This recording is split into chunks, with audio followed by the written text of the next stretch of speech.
જ્યાં સુધી નાચો નહીં ત્યાં સુધી ભગવાન શિવને ન ગમો ને કૃષ્ણને ન ગમો. કારણ કે શિવનું ગાયન પણ સારું છે, શિવનું વાદન પણ સારું છે અને શિવનું નૃત્ય પણ સારું છે.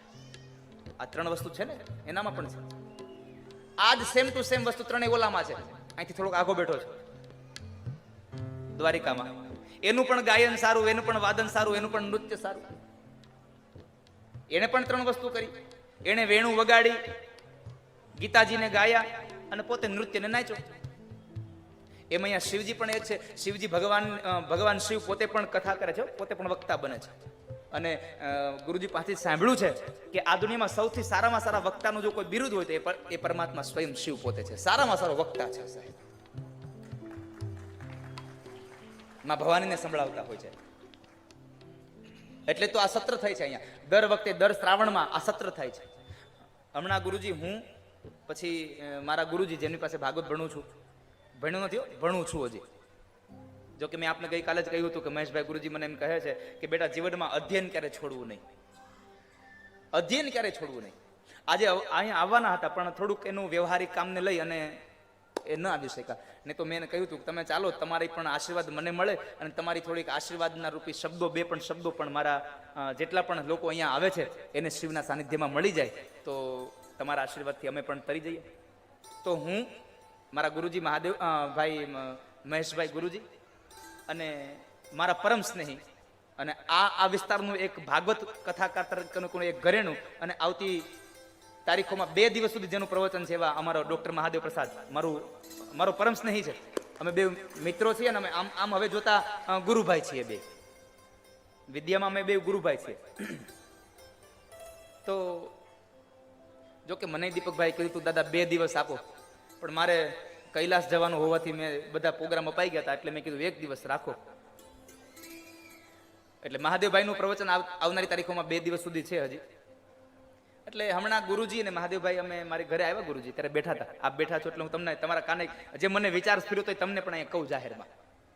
આ સત્રની વાત આવી ને એટલે તો હું, મહાદેવભાઈ અને મારા ગુરુજી મહેશભાઈ ત્રણે બેઠા હતા. એટલે મેં ગુરુજીને પ્રશ્ન કર્યો, ગુરુજી મને એક અંદરથી એક પ્રેરણા સ્ફુરે છે, તમે કહો તો કહું, સંકલ્પ થાય છે.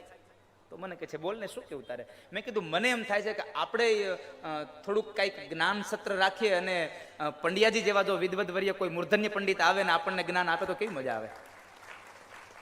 અને મેં કીધું તમારું અધ્યક્ષ સ્થાન હોય, તમે ત્યાં હોવ, તમે હાજર હોવ અને હું ને મહાદેવભાઈ તમારી આજ્ઞામાં રહી અને એક એવું આયોજન કરીએ કે જેથી કરી અને અમને પણ અનેક એવા વિદ્વાનોના દર્શન થાય અને એ વિદ્વાનોના દર્શન થકી એની પાસે રહેલી એની પોતાની વિદ્વત્તા અમે સાંભળીને કદાચ અમે એની આપેલી પ્રસાદી અમે તમારા સુધી પહોંચાડી શકીએ. કદાચ બની શકે. કારણ કે કોઈનું પોતાનું મંતવ્ય તો બહુ ઓછા હોય છે. આ તો કોકનું લીધેલું જ હોય છે. અમે કહેવાય છે કે ભાગવત કથા અમે ગાઈએ છીએ, પણ છે તો વ્યાસજીનું ગાયેલું. વ્યાસો સિસ્ટમ જગત સર્વમ. આ તો વ્યાસજીનું જ છે. વ્યાસજીની પ્રસાદી અમે બધાને આપીએ છીએ. અમે અહીંયાથી જે કંઈ કહેતા હોઈએ છીએ અમારા ગુરુદેવનું શીખડાવેલું હોય છે. અમને અમારા ગુરુજીએ બતાવેલા માર્ગ ઉપર અમે ચિંતન કર્યું હોય, અમે અધ્યયન કર્યું હોય અને એ અધ્યયન દ્વારા જે તૈયાર થયું હોય એ અમે તમને આપતા હોઈએ છીએ. તો આવનારા સમયમાં ગુરુજી અમે જ્યારે અમને આપને આમંત્રિત કરવા આવીએ તો અમારું સાદર સ્વીકાર કરજો અને એમાં આપ પણ પધારશો તો અમને ખૂબ આનંદ થશે. ઠાકોરજીને પ્રાર્થના કરજો કે મારી જે ઈચ્છા છે મારા ગુરુજીના સાનિધ્યમાં રહી અને મારી મહાદેવભાઈની જે એક ઈચ્છા જાગી છે કે એક સત્ર થાય, તો આવનારા સમયમાં એ સત્રની ઈચ્છા છે ને એમાં પણ આવું જ હશે કે આપ લોકો તો આવી શકશો પણ એમાં વિદ્વાનો બહુ બધા લોકો બેઠા હશે ને વિદ્વાનોની સામે વિદ્વાનો બોલતા હોય ત્યારે સમજો ને કે એક વાળને 2 ભાગ કરવા આવી વાત હોય. તો એવા સમયે ઘણું બધું જ્ઞાન પીરસાતું હોય. એટલે ઠાકોરજીને પ્રાર્થના કરું કે મારો ને મહાદેવભાઈનો આ સંકલ્પ જલ્દીથી પૂરો કરાવે ભગવાન ઠાકોરજી. અહીં સોમનાથમાં કરીએ એમ. હવે યજમાન અમે ગોતી લેશું. યજમાન તમે એમ? યજમાન તો ઠાકોરજી જેવો ધણી મળશે. પણ ઈચ્છા ગુરુજી જાગી છે કે એક સત્ર થાય વિદ્વાનોનું અને એમાં અલગ અલગ વિષયો ઉપર ચર્ચાઓ વિચાર અને મંત્રણાઓ થાય. જેમ પેલાના રાજાઓ મંત્રણાઓ કરતા એમ વિદ્વાનો બેસીને મંત્રણાઓ કરે. સોમનાથ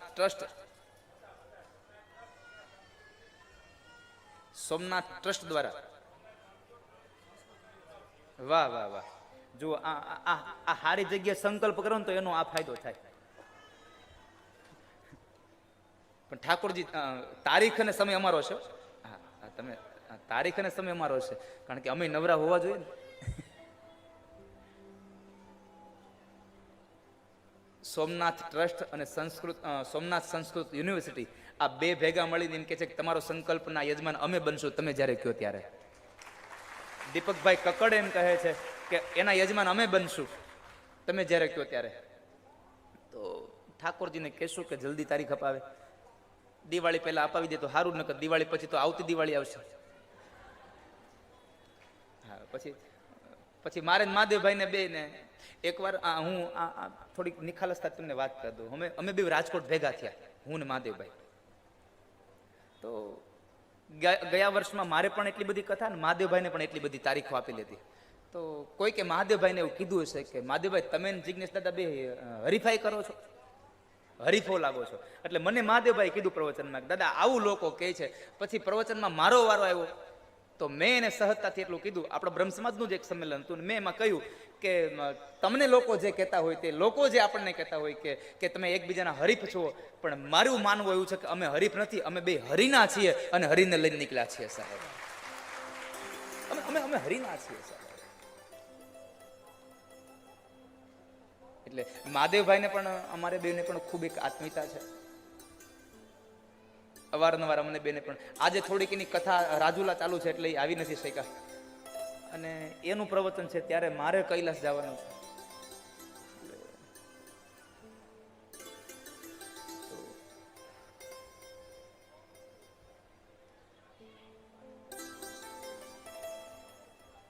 તો ભગવાનની તમે એક ચિંતન દ્વારા પરમાત્મા સુધી પહોંચો સાહેબ. મારો મૂળ ધ્યેય છે કે જીવ શિવ સુધી પહોંચે, શિવને કેન્દ્રમાં રાખે, અને અંતે તો જવાનું ન્યા છે. તમે ગમે ભગવાનને ભજશો, અંતે દીવો મૂકવા તો શિવાલય જ જવાનું છે, આનાથી છૂટકો છે જ નહીં. અને તોય મને શિવપંથી લોકો ગમ્યા. ગમે પંથના લોકો ગુજી જાય દીવો મૂકવા આવે તો કોઈ દી શિવપંથીએ કીધું નહીં કે ભાઈ તમારો દીવો અમારે ત્યાં નહીં હો. શિવપંથીના લોકો પણ શિવ જેવા જ હોય, ઉદાર હોય, ભોળા હોય સાહેબ. અને ભગવાન શિવ એટલો ઉદાર છે તો એના ભક્તો ઉદાર કેમ ન થઈ શકે? થઈ શકે, સ્વાભાવિક વાત છે. કારણ કે જે વસ્તુ મા બાપમાં પડી હોય, જે વસ્તુ આપણા વડીલોમાં પડી હોય એ આપણામાં આવે, એમાં કોઈ સંશય નથી. મહાભારતનું એક ચિંતન તમને કહું, પછી મારી વાણીના વિશ્રામની ઓર ધીમે ધીમે ગતિમાન કરાવું.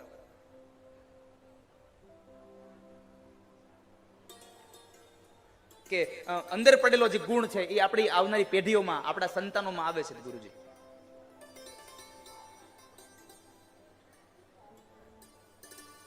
કોઈ સારો માણસ આપણને આપણા બે ભાઈઓના ઝઘડામાં સમજાવવા આવે તો આપણે એની વાત માન્ય ન રાખીએ. આપણને એમ તો થાય કે ભાઈ હાલો આપણે આની વાત તો માન્ય રાખીએ, આનું તો ગ્રહણ કરીએ, થોડીક આની લાજ રાખીએ.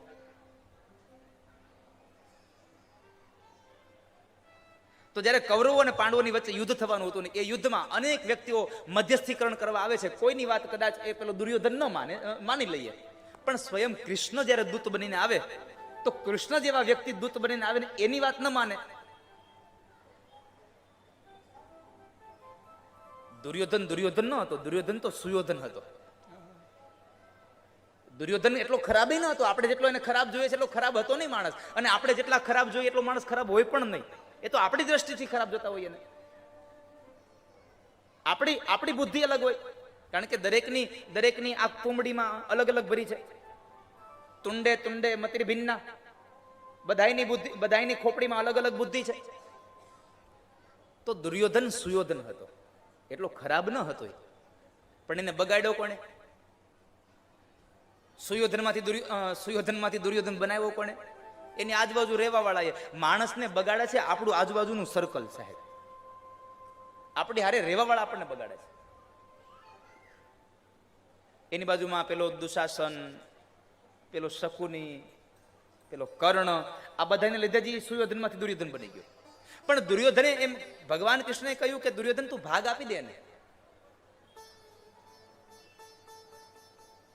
દુર્યોધન ના પાડી, હું નહીં આપું એને ભાગ. ભગવાન શિવ કહે છે કામ કર, તારે એને અડધો હિસ્સો ન દેવો હોય તો તું એને 5 ગામ આપી દે.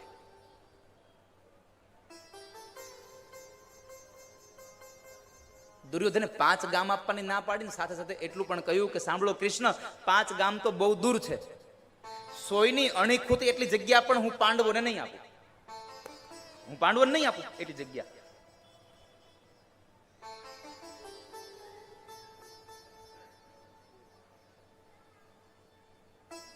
દુર્યોધનનો આ શબ્દ શું કામ નીકળ્યો? દુર્યોધનની આ વૃત્તિ શું કામ થઈ? આની પાછળનું એક ગુરુજી થોડુંક આમ ચિંતન છે અમારું,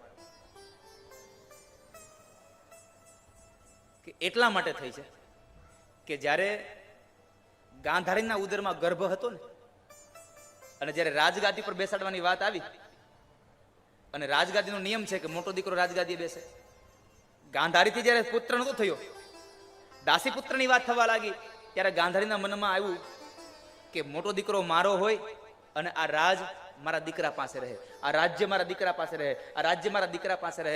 ગાંધારીના ચિંતનને લઈ અને એના વિચારો એના દીકરાના એના ગર્ભ પર પડ્યા, અને ગર્ભમાંથી નીકળેલો એ દુર્યોધનને વિચાર આવ્યો કે સોયની અણી જેટલી જગ્યા પણ હું ન આપી શકું. આ દુર્યોધનનો વિચાર નહીં, આ ગાંધારીની વૃત્તિ દુર્યોધનમાં આવી હતી સાહેબ.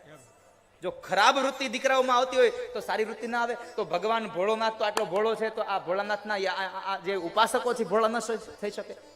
એ ઉદાર ન થઈ શકે? બની શકે સાહેબ. એટલે પરમાત્મા નમઃ શિવાય પરમાત્માને પામો ભિન્ન ભિન્ન માર્ગોથી પણ. પ્રભિન્ને પ્રસ્થાને પરમિદમદઃ પથ્યમિતિ ચ. અલગ અલગ સ્થાનોમાંથી અલગ અલગ રસ્તાઓ છે, અલગ અલગ છે, છતાં પણ જવાનું એક જ જગ્યાએ છે.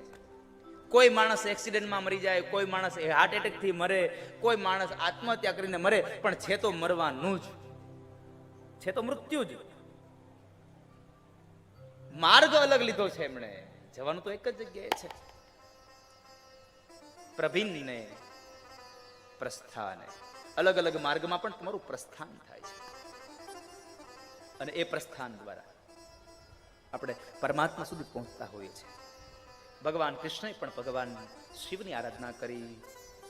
નમો ભવાય શર્વાય રુદ્રાય વરદાય ચ પશુનામ પતયે નિત્ય મુગ્રાય ચ કપર્દિને. ભગવાનના અનેક નામોથી ભવ, ભવનો અર્થ છે ઉત્પત્તિ કરવા વાળો. ભગવાન કૃષ્ણ કહે છે કે હે ભગવાન મહાદેવ ઉત્પત્તિ કરવા વાળા, આ જગતનું તમામ કાર્ય શિવના હાથમાં છે. જો કે આમ જોતા એવું લખ્યું છે કે શિવ તો લયના કારણ છે, લયના દેવ છે, મારનારા છે, સંહારના દેવ છે. પણ સંહારના દેવ છતાં પણ એમાં એક ગુણ બહુ મોટો છે, એમાં કલ્યાણનો ગુણ બહુ મોટો છે. મારીને પણ જીવનું કલ્યાણ કરે છે, અને પરમાત્માના હાથથી તો કલ્યાણ થવાનો સંશય નથી, કલ્યાણ થાય છે. સર્વનો અર્થ છે સંહારકારી. રુદ્રનો અર્થ છે, રુદ્રનો અર્થ થયો દુઃખ દૂર કરવા વાળો.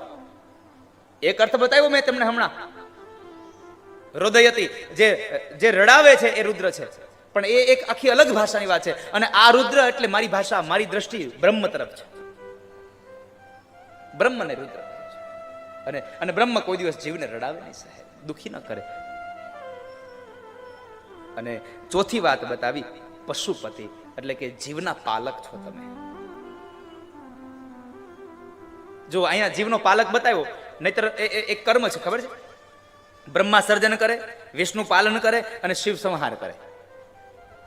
પણ અહીંયા ત્રણેય વસ્તુ બતાવી. ભવ શબ્દથી ભગવાન કૃષ્ણ કહે છે તમે ઉત્પત્તિ કરવા વાળા છો, બ્રહ્મા પણ તમે છો, બ્રહ્મ સ્વરૂપ તમે છો. ત્યારબાદ બતાવ્યું પશુપતિ. પશુપતિનો અર્થ બતાવ્યો છે જીવના પાલક છો તમે, જીવના પાલક બનો છો તમે. તો ભગવાન વિષ્ણુનું રૂપ પણ તમે છો. અને મેં હમણાં કહ્યું એમ, વિષ્ણુ અને શિવ જુદા છે જ નહીં. વિષ્ણુના હૃદયમાં શિવ છે અને શિવના હૃદયમાં વિષ્ણુ બિરાજમાન છે, એમાં સંશય નથી.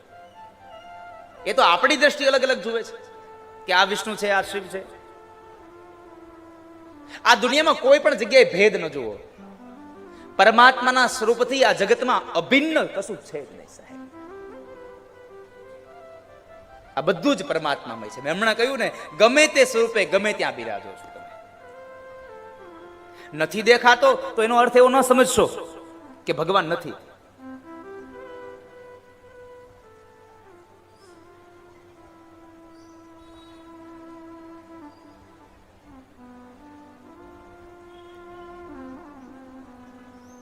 તમને ન દેખાય તો પરમાત્મા નથી એવું ન વિચારશો. વરસાદ નથી આવું ન બોલશો.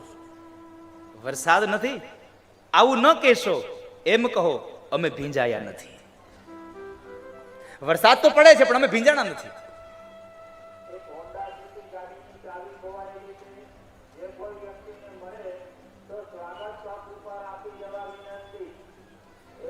વરસાદ નથી એમ કહેવા કરતા અમે ભીંજાણા નથી. બ્રહ્મ તો છે પણ મને બ્રહ્મની ઝાંખી નથી થઈ. મને બ્રહ્મ દેખાયું નથી. બ્રહ્મની પ્રાપ્તિ કરો. અને બ્રહ્મની પ્રાપ્તિ માટે તો કેટલા પ્રકારના યજ્ઞો શાસ્ત્રમાં બતાવ્યા ગુરુજી આપણે. પણ એમાંનો એક યજ્ઞ મને બહુ વધારે પડતો આજે એક ચિંતન વાંચતો હતો હું, જ્યારે અધ્યયન કરતો હતો ત્યારે મારી દ્રષ્ટિ ઉપર આવ્યું અને મને ગમ્યું. સ્વયં કૃષ્ણએ પણ ગીતાજીમાં એમ કહ્યું છે કે યજ્ઞાનામ જપ યજ્ઞોસ્મિ. યજ્ઞાનામ જપ યજ્ઞોસ્મિ. જેટલા પણ દ્રવ્ય યજ્ઞ છે, જપ યજ્ઞ, અનેક પ્રકારના યજ્ઞો બતાવ્યા. પણ એની અંદર આજે યજ્ઞોમાં જે જપ યજ્ઞ છે એ વધારે પડતો મને એટલા માટે ગમ્યો છે કે જપ યજ્ઞમાં ચિત્તની શુદ્ધિ થાય છે. બહુ મહત્વની વાત છે ચિત્તની શુદ્ધિ. જપ યજ્ઞથી માણસના ચિત્તની શુદ્ધિ થાય અને જપ યજ્ઞથી કોઈ પણ જીવાત્માનું એમાં જીવાત્મા હણાતો નથી. એમાં કદાચ આપણે પેલો યજ્ઞ કરીએ દ્રવ્ય યજ્ઞ, તો એ દ્રવ્ય યજ્ઞમાં કદાચ આપણે આહુતિ આપીએ તો એમાં કદાચ જીવજંતુઓ હોમાઈ જાય તો એ મૃત્યુ પામે છે. પણ જપ યજ્ઞમાં કોઈ જીવાત્મા મૃત્યુ નથી પામતો, કોઈ જીવાત્માનું મૃત્યુ નથી થતું. અને સૌથી મોટી વાત બતાવી મને જે વાત ગમી એમાં કે જપ યજ્ઞમાં સૌથી વધારેમાં વધારે ફાયદો એ છે કે આપણું ચિત્ત શુદ્ધિ થાય છે. ચિત્તની શુદ્ધિ બને છે. જપમાં બેસી જાઓ તમે એટલે ચિત્ત શાંત થઈ જાય. ભગવાન નામનું સ્મરણ કરો. અને આ જપ પણ 3 પ્રકારના છે. જપ 3 પ્રકારના છે: વાચિક, માનસિક અને ઉપાંશુ. 3 પ્રકારના જપ બતાવ્યા છે. એક આપ જોર જોરથી બોલતા હોય, ઓમ નમઃ શિવાય, ઓમ નમઃ શિવાય, ઓમ નમઃ શિવાય. એક પ્રકાર એવો છે કે જે એ વાચિક છે, એ તમે બોલી શકો છો મોટાથી. એક પ્રકાર માનસિક બતાવ્યો, મનમાં માનસિક પૂજા. માનસિક, અમુક તો માનસિક પૂજા, માનસિક પૂજા, માનસિક પૂજા છે ને ગુરુજી કે માનસિક પૂજા બંને. અહીંયા મેં શબ્દ વાપર્યો છે માનસિક પૂજાનો. માનસિક પૂજાથી તમે મનમાં તમે ભગવાનનું સ્મરણ કરો. આ બે તો કદાચ તમારા કાને શબ્દો પડ્યા છે કે વાચિક, કારણ કે આપણે ગાતા હોય ને કાયેન વાચા,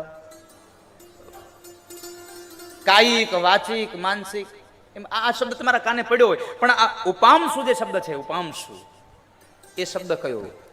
તો એનો અર્થ છે એક તમે જોર જોરથી તમારી વાણી દ્વારા તમે ભગવાનનું ભજન કરો, એ જપ યજ્ઞ. એક યજ્ઞ એવો છે કે જે તમે મનમાં સાવ કરો. અને આ એ ઉપાંશુ નામનો જે જપ યજ્ઞ છે એ એક એવો છે કે તમારા હોઠ ફફડે, માત્ર તમારા કાન સુધી અવાજ આવે, એ જે કર્મ છે એને ઉપાંશુ કર્મ કહ્યો છે. બીજો ન સાંભળે, તમારા હોઠ ફફડે, તમારા કાન સાંભળે, તમને અનુભૂતિ થાય કે શબ્દ નીકળ્યો, બીજાને ખબર ન પડે, એ ઉપાંશુ જપ યજ્ઞ છે. તો આવી જપ યજ્ઞ દ્વારા પરમાત્મા શિવ સુધી આપ પહોંચો. કારણ કે જપ દ્વારા, યજ્ઞ દ્વારા તમે પરમાત્માનું ભજન કરો અને પરમાત્માની ઓર ગતિ કરો. એવી મારી એક અપેક્ષા છે. તમે પરમાત્માની ઓર જાઓ, ધર્મને ભજો, ધર્મને સાથે રાખી અને ધર્મ દ્વારા તમે ધર્મના અધિષ્ઠાતા સ્વામીની પ્રાપ્તિ થાય. પરમાત્મા તો બધે જ દરેક પ્રગટ સ્વરૂપે બિરાજમાન છે. કારણ કે અજન્માનો લોક, ભગવાન તો અજન્મા છે. છતાં પણ એક વાક્ય મને ગુરુજી ગમ્યું છે કે અંતર અજાયમાનો વહુધા વિજાયતે. અંતર અજાયમાનો વહુધા વિજાયતે, કે પરમાત્મા અજન્મા હોવા છતાં અનેક રૂપોમાં પ્રગટ થયા છે. અજન્મા છે છતાં અનેક રૂપોથી પ્રગટ થયા છે પરમાત્મા. અને એ પરમાત્મા મને ને તમને શું કરે છે? પરમાત્માનું નામ શું કરે છે? તો કહે છે કે મને ને તમને પવિત્ર બનાવે છે. મને ને તમને ભાવથી ભગવાનનું ભજન થાય તો બધું જ પ્રાપ્ત થાય. કે ભાવેન લભતે સર્વમ. જો ભાવથી ભગવાનનું ભજન કરો તો બધું જ પરમાત્મા તમને આપવા વાળા બની જાય છે. એમાં સંશય નથી. જાણતા અજાણતા, બેભાનપણે, સ્વપ્નમાં, કોઈ પણ રીતે એક લાકડું પડ્યું હોય અને એ લાકડાને કોઈ આગની ચિંગારી, એક તણખલું એને અડી જાય અને એમાં અગ્નિ લાગી જાય. લાકડાને ખબર નથી એવું તણખલું આવીને અડી જાય. જો લાકડાને બાળી નાખતું હોય તો આ પરમાત્માનું નામ છે. પરમાત્માનું નામ તમે જાણતા લ્યો કે અજાણતા, તમારા પાપોને ધોઈ નાખે, ધોઈ નાખે ને ધોઈ નાખે. એમાં કોઈ સંશય નથી. ભાગવતમાં એક ઉત્તમ શ્લોક 6 સ્કંદમાં આપ્યો છે કે પરમાત્માનું નામ તમે અજાણતા લ્યો ને તો પણ તમારા બધા જ પાપોમાંથી તમને મુક્તિ મળી જાય છે. અને ભગવાનનું નામ એટલા પાપોને દૂર કરે છે કે પાપીમાં પાપી એવો ચાંડાલ પાપી એ પણ પાપ કરતા ભગવાનના એ પુણ્ય જે પાપને ધોવે છે એને પહોંચી ન શકે. આટલું ભગવાનનું નામ ગુણવાણ છે. આટલું ભગવાનનું નામ આપણને ફળરૂપ છે કે તમે એકવાર નામ લ્યો અને પરમાત્મા તમારા બધા જ પાપોમાંથી તમને મુક્ત કરે છે. તો ભાગવતનો એક શ્લોક બગતા આવ્યો, અજ્ઞાન દથવા જ્ઞાન દુત્તમ શ્લોક નામયત સંકીર્તિતમઘમ પુંસો દહે દેઘો યથા નલઃ. ભાગવતનો 6મ સ્કંદ એમ કહે છે કે ભગવાનનું નામ જાણતા કે અજાણતા જો લાકડાને અગ્નિ અડી જાય તો પણ એ અગ્નિ લાકડાને બાળી નાખે છે. એમ પરમાત્માનું નામ તમે જાણતા કે અજાણતા પણ લેશો તો તમારા તમામ પાપોમાંથી પરમાત્મા તમને મુક્ત બનાવી અને પોતાના ધામનો અધિકારી બનાવે. યદ્ગત્વા ન નિવર્તન્તે તદ્ધામ પરમમ. ભગવાન તમે એના ધામનો અધિકારી બનાવે. પણ એ ભાવથી લીધું હોય. હવે અહીંયા 2 શબ્દો મેં વાપર્યા, જાણતા અને અજાણતા. તમે જાણી જોઈને લ્યો કે અજાણતાથી લ્યો, આ 2માંય ફેર છે ને આનાથી પર શબ્દ છે. તમે ભાવથી ભગવાનનું નામ લ્યો, ભાવથી ભગવાનનું નામ. જો ભગવાનનું નામ ભાવથી લેવામાં આવે તો ભાવેન લભતે સર્વમ. ભાવથી ભગવાનનું નામ લેવામાં આવે તો તમને તમામ વસ્તુઓની પ્રાપ્તિ થાય છે. બધું જ પ્રાપ્ત થઈ જાય. કારણ તમે પોતે પવિત્ર બની જાઓ એનું એકમાત્ર ભગવાનનું નામ લેવાથી પવિત્ર બનાય. શિવપુરાણમાં એક શબ્દ વાપર્યો છે કે જે માણસ ઓમ નમઃ શિવાયનો નાદ કરે છે એનું મુખારવિંદ નથી રહેતું, એનું મુખારવિંદ સ્વયં તીર્થ બની જાય છે. આવું શિવપુરાણ એમ કહે છે કે જે માણસ ઓમ નમઃ શિવાયનો નાદ કરે છે, નાદ કરવાથી એ માણસ તીર્થ બને છે. તો આપણે શા માટે ભગવાનનું નામ ન લઈએ? પવિત્ર બની જવાય છે. પવિત્ર એટલા માટે બનાવાય છે કે સ્વયં પરમાત્મા પવિત્રમય મૂર્તિ છે. સ્વયં પરમાત્મા જ પવિત્રતાની મૂર્તિ છે. એટલું જ નહીં, તેનું નામ સ્મરણ કરે છે એ પણ પવિત્ર થઈ જાય છે. અને એટલા માટે જ આપણું પદ્મ પુરાણ કહે, યહ સ્મરેત પુંડરી કાક્ષમ સબાહ્યાભ્યંતર શુચિ. એટલા માટે પદ્મ પુરાણ એમ કહે છે કે આપણે જે પવિત્રમાં પવિત્ર છે એનું નામ લેવાથી પણ આપણે પવિત્ર બની જઈએ છીએ. અને પવિત્ર માત્ર બાહ્ય નથી બનતા, ભગવાનનું નામ બાહ્ય અને આંતર 2 જગ્યાએ પવિત્ર બનાવે છે આપણને. આવા ભગવાન શિવ, આવું ભગવાન મહાદેવ, આટલું મોટું નામ. કારણ કે બધા જ દેવ છે અને આ એક મહાદેવ છે. દેવોનો દેવ છે મહાદેવ. ભાગવતમાં એક અમે કથામાં જોયું છે અને મેં સાંભળ્યું છે ગુરુજીના મોઢેથી, કે મેં ક્યાં સાંભળ્યું મને બહુ યાદ નથી, પણ સાંભળ્યું છે, સ્મૃતિમાં છે કે અમૃતને પીવે એ બધા દેવતા બન્યા છે અને ઝેરને પીવા વાળો મહાદેવ બન્યો છે. અમૃતને પીધું એ દેવ બન્યા અને ઝેર પીધું એ મહાદેવ બન્યો છે.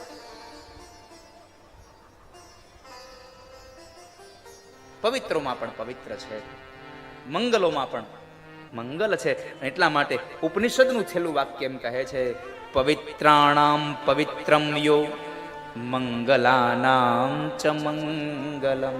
ઉપનિષદ એમ કહે છે કે પવિત્રમાં પણ પવિત્ર એ પરમાત્મા છે અને મંગલોનો પણ મંગલ છે એ સ્વયં ભગવાન બ્રહ્મ પોતે છે.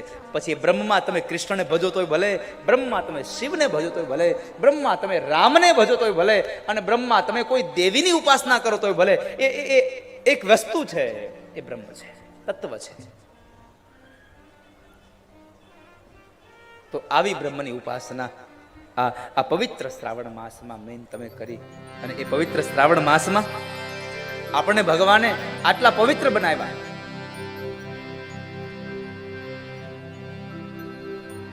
કારણ કે પવિત્ર ભગવાન છે અને એ ભગવાનની આ રસધારા મન તમને પવિત્ર બનાવે. પવિત્ર વસ્તુ શું થઈ શકે? તો ભગવદ્ ગીતાના આધારે ગુરુજી એટલું કહી શકાય કે પવિત્ર વસ્તુમાં જે વસ્તુમાં તમને આસક્તિ ન થાય ને એ પવિત્ર છે, એ પરમ ગંધ છે, એ પવિત્ર ગંધ છે. નકર ગંધ બે પ્રકારની હોય, સુગંધ અને દુર્ગંધ. પણ ભગવાન તો એમ કહે છે કે અર્જુન, આ ધરતી ઉપરની હું પવિત્ર ગંધ છું, સુગંધ અને દુર્ગંધ. પણ ભગવાન એમ કહે છે હું પવિત્ર ગંધ છું. પવિત્ર ગંધનો અર્થ એક બતાવ્યો કે સુગંધ હોય કે દુર્ગંધ એ માણસને આસક્ત બનાવે, પણ પવિત્ર ગંધ માણસને આસક્ત ન બનાવી શકે. અને પવિત્ર ગંધ એટલે સ્વયં પરમાત્મા પોતે છે. અને એ પરમાત્માના આ પવિત્ર તીર્થ ક્ષેત્રમાં બેસી અને આપણે અહીંયા બેઠા છીએ અને આ બેઠા બેઠા આટલો સમય આ ભાંગતી રાતે આપણે ભગવાનનું ભજન કરીએ છીએ, તો એ આપણને પવિત્ર કેમ ન બનાવે? શા માટે ન બનાવે?